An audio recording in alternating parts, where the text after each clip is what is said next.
Selamat malam pemirsa, stigma wakil presiden sebagai ban serep harus dihilangkan. Dan inilah yang menjadi pekerjaan rumah bagi para cawapres 2024. Dalam ajang debat cawapres mendatang, para cawapres harus bisa meyakinkan masyarakat bahwa mereka layak untuk mendampingi pasangan capresnya masing-masing dan bukan sebagai ban serep. Layaknya duit tunggal, pasangan capres-cawapres harus bisa saling melengkapi untuk membawa negeri ini ke arah yang lebih baik. Inilah yang akan kami sajikan dalam editorial malam hari ini. Buktikan cawapres bukan ban serep. Bersama saya Fitri Megantara.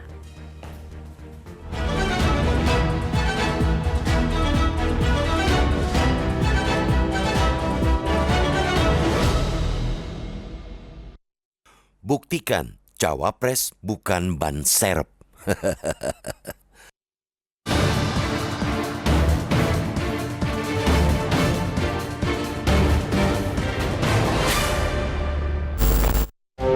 Salah paham ataupun berpaham salah tentang peran dan tugas seorang calon wakil presiden haruslah dibuang jauh-jauh.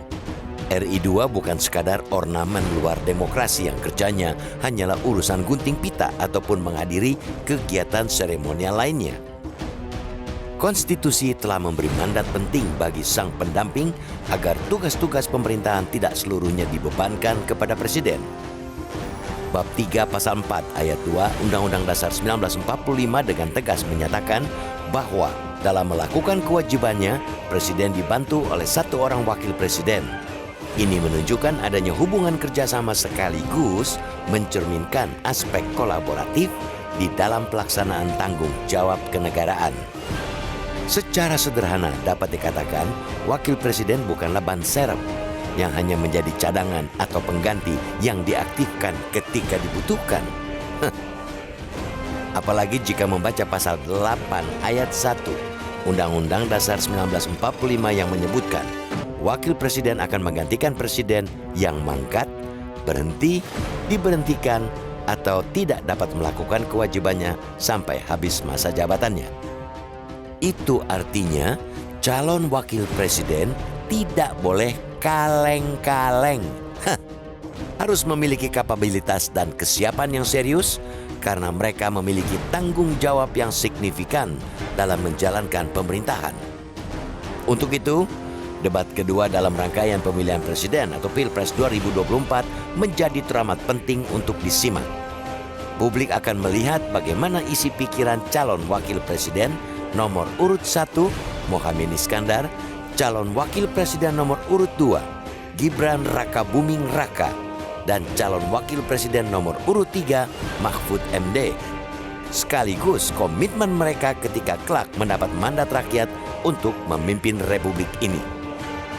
Ajang itu sekaligus menjadi momentum bagi publik mengevaluasi akankah para calon wakil presiden mampu bersinergi bersama calon presiden masing-masing.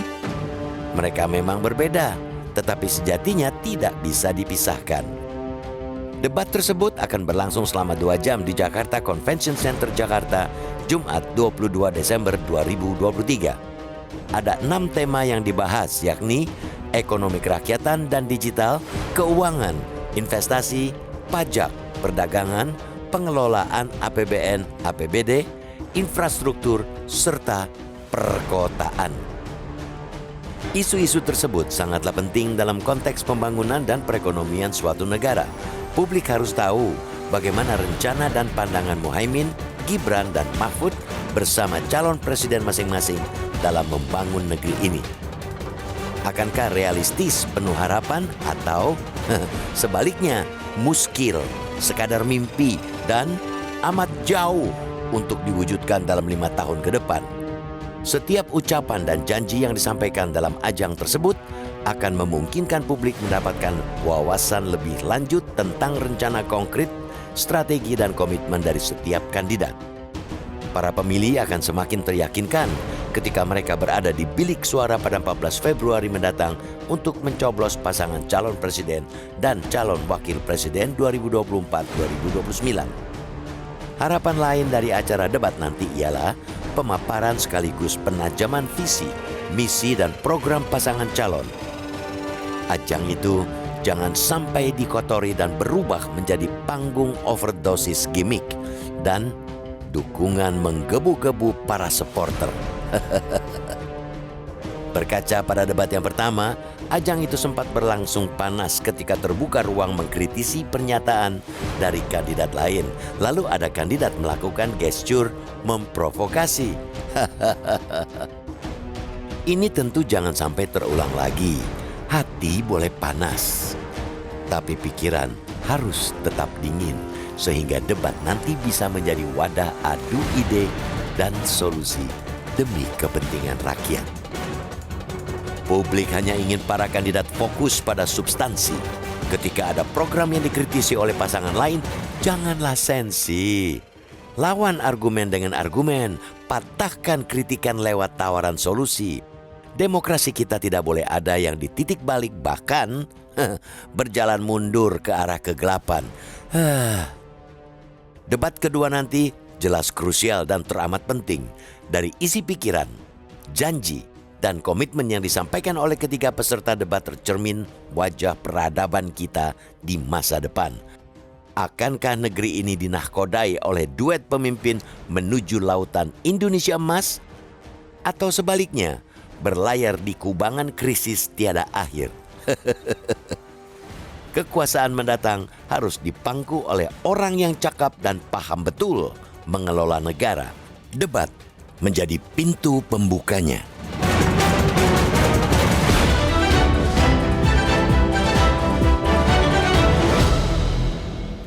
Buktikan cawapres bukan ban serep. Kita akan segera mengulasnya bersama Dewan Redaksi Media Group, Mas Ade Alawi. Selamat malam, Mas Ade. Apa kabarnya malam hari ini? Mas Ade, sebetulnya menurut regulasi peraturan perundang-undangan, peran wapres itu penting dan signifikan tidak? Misalnya dalam memiliki peran untuk mengambil kebijakan, tidak sih? Ya, kalau kita lihat dari pasal 4 Undang-Undang 45 kemudian pasal 8 itu menunjukkan bahwa peran wapres sangat penting ya. Sangat penting dalam arti perannya memang membantu ya. Membantu kewajiban-kewajiban yang akan dilaksanakan oleh presiden. Jadi program-program presiden kemudian dibagi kepada wapres. Artinya meskipun memang wapres tidak mengambil kebijakan, karena program yang dia lakukan itu, yang dia kerjakan itu adalah program presiden sebenarnya. Nah, tetapi meski demikian keberadaan dari wapres ini sangat penting, Rara. Wapres bisa menguatkan, juga bisa melemahkan. Menguatkan berarti memang antara presiden dengan wapres terjadi sebuah satu kesatuan duit tunggal yang saling melengkapi, yang saling bisa bekerja sama, yang saling menguatkan satu visi dan satu misi. Tetapi celakanya apabila wapres ini justru melemahkan. Wapres tidak tahu gagasannya seperti apa, tidak bisa bagaimana menyampaikan visi misi, kemudian juga bagaimana mengeksekusinya, bagaimana memberikan rasionalisasi terhadap visi misi, kemudian dituangkan dalam program kerja. Nah, ini yang saya kira juga sangat-sangat penting sekali. Karena kalau kita lihat dari misalnya swing voters ini kan pemilih yang memang akan berpindah ke lain hati, yang berpotensi berpindah ke lain hati ya. Seperti lembaga Arus Survei Indonesia mengatakan bahwa swing voters sangat besar, 44%. Kemudian ya, Litbang Kompas misalnya undecided voters itu 28%. Undecided ini memang orang yang sama sekali belum punya pilihan. Pilihannya di akhir saja seperti itu. Tetapi dua-duanya adalah kelompok yang kritis, kelompok yang bagaimana memiliki pijakan-pijakan rasional ketika menjatuhkan pilihan pada si A dan si B. Nanti di akhir pada tanggal 14 Februari. Oke, Mas Ade, sebelum kita berbicara mengenai pemilih yang bimbang itu sendiri, kembali pada wapres. Kalau misalnya memang punya peran signifikan, tapi kenapa kemudian kok ada pihak-pihak yang menilai wapres ini hanya sekedar ban serep selama ini, Mas Ade? Ya, saya kira dugaan seperti itu tidak boleh terjadi ya. Karena bagaimanapun juga kita melihat bahwa wapres ini betul-betul sosok yang bisa meringankan kerja dari presiden. Kalau kita lihat dari misalnya Pak Kiai Ma'ruf Amin sebagai wapres, ini kan perannya juga cukup signifikan. Bagaimana misalnya beliau concern pada penanggulangan kemiskinan, pada stunting, pada perekonomian, pada kesejahteraan rakyat, pada ekonomi syariah misalnya, itu kan beliau sangat signifikan sekali. Bagaimana kemudian meningkatkan ekonomi syariah di Indonesia untuk Indonesia menjadi jawara ya di tingkat global dalam konteks ekonomi syariah. Ini kan juga peran-peran yang memang tidak bisa kita nafikan dari seorang wapres Kiai Ma'ruf Amin. Jadi kita kembali kepada bagaimana peran Wapres, perannya sangat-sangat signifikan. Jadi saya kira bahwa ada anggapan, ini juga disampaikan oleh elit Demokrat, bahwa debat Cawapres ini pepesan kosong, nggak ada artinya itu Wapres itu. Saya kira tidak benar itu. Wapres sangat berarti bagaimana beban yang berat, pekerjaan yang berat, yang sangat banyak, jangan semuanya dipikul oleh presiden, tapi mesti dibagi dengan Wapres. Nah, peran membagi inilah kan harus mempunyai kecakapan di situ. Harus ada pembuktian bahwa Cawapres ataupun Wapres ini bukan sekedar ban serep, seperti itu ya Mas Ade ya? Ya betul, saya kira awalnya ini kita bisa melihatnya adalah bagaimana dalam debat nanti. Bagaimana ketika penyampaian visi misi, bagaimana rasionalisasi yang diberikan ketika menjabarkan visi misi, meskipun waktunya 120 menit ya. Tapi orisinalitas dari seorang cawapres, pikiran-pikirannya itu adalah ketika saling sanggah di antara mereka. Bagaimana mereka menjawab pertanyaan, bagaimana mereka memberikan argumentasi, bagaimana mereka kemudian memberikan kemampuan dalam hal eksekusi misalnya. Jadi kita harapkan bahwa debat besok itu cawapres tidak hanya sekedar bombastis, tetapi bagaimana capres mampu memiliki pemahaman. Misalnya tema besok kan salah satunya soal ekonomi kerakyatan. Wapres ini paham nggak definisi dari ekonomi kerakyatan? Nah, maka mau tidak mau kita harus membedah dari pikiran Bung Hatta kan, bahwa ekonomi kerakyatan ada ekonomi yang memang berbasis pada aktivitas ekonomi rakyat, di mana ini diharapkan dalam konstitusi menjadi sokok guru perekonomian Indonesia. Nah, ini kan juga harus bisa dijelaskan posisi ekonomi kerakyatan kita hari ini bagaimana. Oke. Oke, baik Mas Adi, pada debat kedua nanti apakah kemudian Anda optimistis ada adu argumentasi yang tajam? Karena kan kita sudah disuguhkan pada debat perdana Capres. Bagaimana kemudian adu argumentasi, kemudian apakah substansi sudah dikupas secara detail seperti itu Mas Adi? Ya, saya kira memang kita mengharapkan bagaimana program visi misi sampai program kerja dibedah secara tuntas tidak mungkin ya Rara ya dalam waktu 120 menit. Ya. Tetapi yang paling penting yang harus disuguhkan, yang harus ditawarkan para capres kepada publik ya. Ini kan disiarkan secara langsung nanti di semua stasiun televisi. Nah, ini kan mereka harus tahu prinsip-prinsip dari sebuah kebijakan. Bagaimana ekonomi kerakyatan kita, bagaimana prinsip-prinsip kebijakannya seperti apa, tata kelolanya seperti apa, kemudian juga bagaimana APBN kita, kenapa defisit, kenapa ngutang terus misalnya, APBD juga begitu, kenapa terjadi inefisiensi di seluruh hampir habis di semua APBD, sehingga kemudian kepala daerahnya dan perangkat pemerintahnya rame-rame kena korupsi gara-gara menjarah dana APBD misalnya. Nah, ini kan juga harus punya bagaimana capres ini memiliki prinsip-prinsip kebijakan, tata kelola dan sebagainya. Bagaimana mereka menerapkan good governance dalam pemerintahan mereka, dalam program kerja mereka. Good governance itu didasari oleh 3 hal. Satu adalah akuntabilitas. Bagaimana akuntabilitasnya, kebijakan itu. Jangan gerasa gerusu tanpa kajian akademik, dihajar itu. Dilakukan proyek itu akhirnya kan kemudian juga mangkrak. Atau akhirnya kemudian juga tidak efektif. Kemudian bagaimana dari sisi transparansi kebijakan itu, bagaimana dari sisi partisipasi masyarakat, partisipasi publik terhadap sebuah kebijakan. Ini kan penting sekali. Para cawapres ini harus membantu meringankan para capresnya dalam hal bagaimana menerapkan kebijakan agar tidak salah kaprah.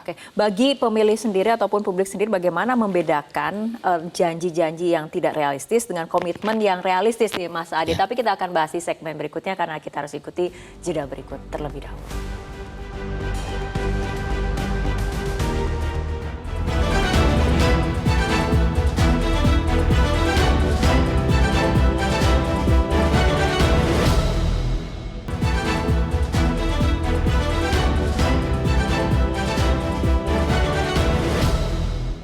Para cawapres harus belajar betul dari dinamika di debat pilpres kemarin, di debat capres kemarin, di mana forum kemarin itu lebih banyak fokus pada upaya untuk mencungkil ego-ego para elit gitu.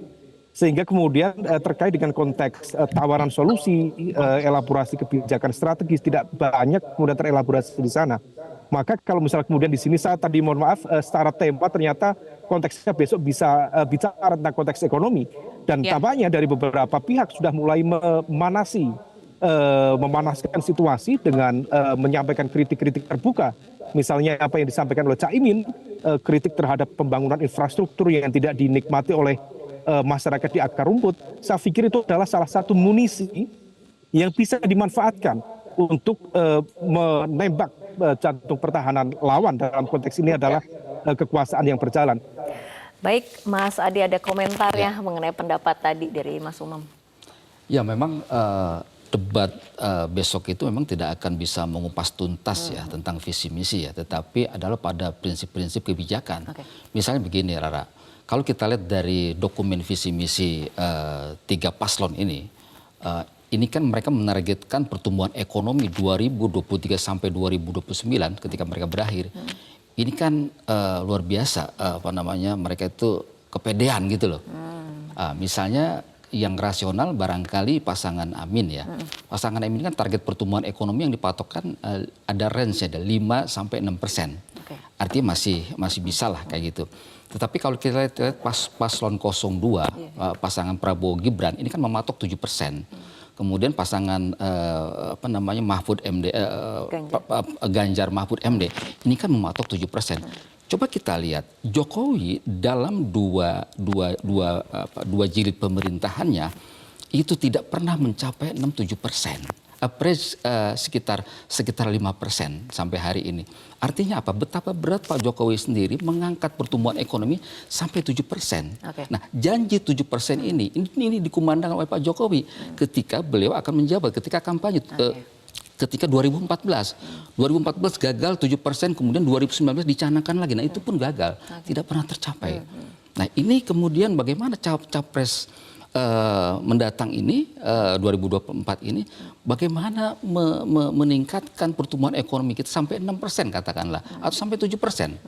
Nah ini kan perlu upaya-upaya yang saya kira juga out of the box ya. Bagaimana kemudian pertumbuhan ekonomi, bagaimana kemudian skema dari APBN, efisiensi dan sebagainya, terobosan-terobosan yang dilakukan. Ini kan perlu langkah-langkah yang saya kira juga cukup radikal. Hari ini kita masih ada problem kok soal bagaimana biaya tinggi, high cost ekonomi dalam kinerja perekonomian kita ini masih menjadi problem. Gitu. Ini yang ingin didengar oleh publik mengenai gagasan dari cawapres kemudian yang ingin ditawarkan dari segi ekonomi seperti itu ya Mas Adi. Bagaimana misalnya ketika pertumbuhan ekonomi dari hilirisasi yang mencapai di atas 100%, tetapi faktanya misalnya di Maluku, kemudian juga di Sulawesi Tenggara, itu terjadi kemiskinan, Pak. Angka kemiskinan justru naik. Tapi pertumbuhan ekonomi bagus di situ. Tapi pertumbuhan ekonomi, tapi kemiskinan juga naik. Kemudian juga ekologi lingkungan juga menjadi rusak dampak dari hilirisasi. Artinya apa? Pembangunan kita belum pembangunan yang inklusif. Pembangunan kita belum pembangunan yang berkualitas. Artinya berkualitas, ini pembangunan bisa dinikmati. Ada trickle down efek ke bawah. Tidak hanya didominasi oleh kelompok tertentu yang memang mempunyai kapital yang banyak. Oke, Mas Ade, selanjutnya kita ingin juga mendengar bagaimana kemudian pendapat dari publik, pendapat dari netizen, tapi kita ikuti jeda berikut terlebih dahulu.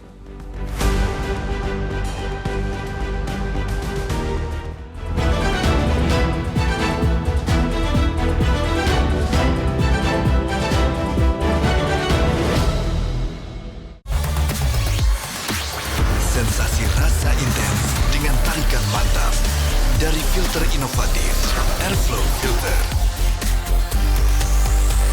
Marlboro Filter Black, Pursue Flavor. Mitsubishi X-Force. Everything you wish for is no longer imagination. Confidently enjoy every action. Mitsubishi X-Force, infinite excitement.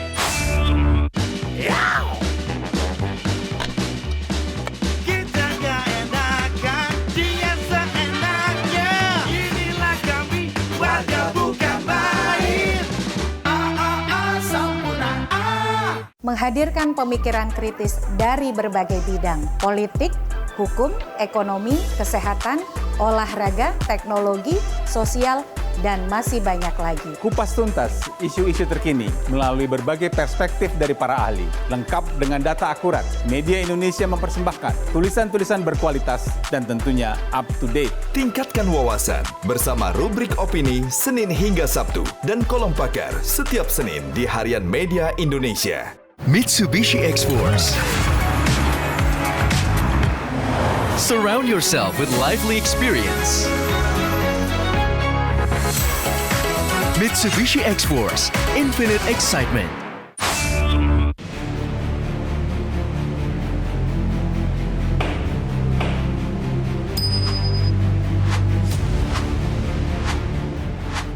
Di negara hukum, keadilan tidak boleh dibungkam. Pencari keadilan jangan dibiarkan diam. Kebenaran harus disuarakan dengan lantang dan dipertemukan dengan jalan. Hot Room setiap Rabu jam 9:30 malam. Kontroversi setiap Kamis jam 9:30 malam.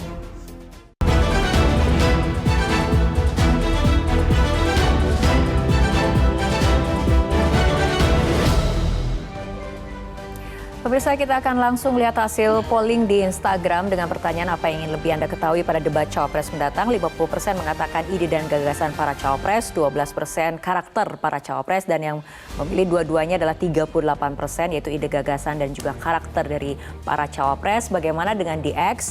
Ternyata untuk yang di X dominan, responden mengatakan ingin melihat karakter para cawapres dan ide dan gagasan para cawapres atau dua-duanya sebesar 76%.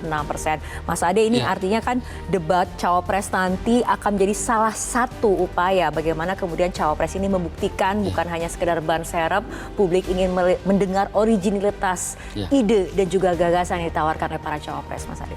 Ya, kalau kita lihat dari hasil polling ini kan jelas bahwa harapan masyarakat sangat tinggi ya kepada cawapres agar para cawapres ini memiliki gagasan ya. Tidak hanya sekedar gimmick-gimmick gitu kan. Jadi saya kira selamat tinggal gimmick ya kalau begitu, kalau kita lihat dari hasil polling tadi ya. Jadi yang pertama adalah keinginan dari netizen ini adalah pertama gagasan. Mereka harus menampilkan gagasan itu bagaimana sejauh mana mereka genuine ya dengan gagasan mereka, sejauh mana mereka tidak hanya sekedar berdiri pada tataran langit ya. Tapi bagaimana gagasan itu kemudian bisa dieksekusi di lapangan. Apa kendalanya? Saya kira juga ini menarik ya dalam saling sanggah nantinya. Nah, ini terkait dengan ekonomi menurut saya sangat strategis, Rara ya. Ketika misalnya ekonomi kerakyatan, otomatis kita akan berbicara UMKM. UMKM kita hari ini itu masih menjadi sokoguru, masih menjadi kontributor yang sangat signifikan ya, 60% terhadap PDB, produk domestik bruto. Kemudian penyerapan tenaga kerjanya juga itu luar biasa, sekitar 80 tenaga kerja Indonesia itu bekerja di sektor UMKM. Tapi apa yang terjadi hari ini UMKM? UMKM Indonesia hari ini belum menjadi tuan rumah di negeri sendiri. UMKM hari ini diserbu oleh barang-barang impor dan kita tidak bisa melawannya. Nah, ini saya kira juga ini problem yang saya kira harus segera diatasi. Bagaimana UMKM menjadi menjadi sokoguru, menjadi tuan rumah di negeri sendiri, bagaimana kita meningkatkan kualitas, meningkatkan kapasitas dari UMKM kita. Kita lihat apakah nanti ide-ide seperti itu akan dituangkan nih dalam debat yang kedua yang akan melibatkan cawapres. Kita tunggu bagaimana. Pasti menarik sekali, kita tunggu bersama ya Mas Ade. Mas Ade, terima kasih telah berbincang bersama kami malam hari ini, dan pemirsa, perbincangan tadi sekaligus penutup perjumpaan kita dalam editorial malam hari ini. Saya Fitri Megantara mengucapkan terima kasih atas perhatian Anda. Selamat malam, sampai jumpa.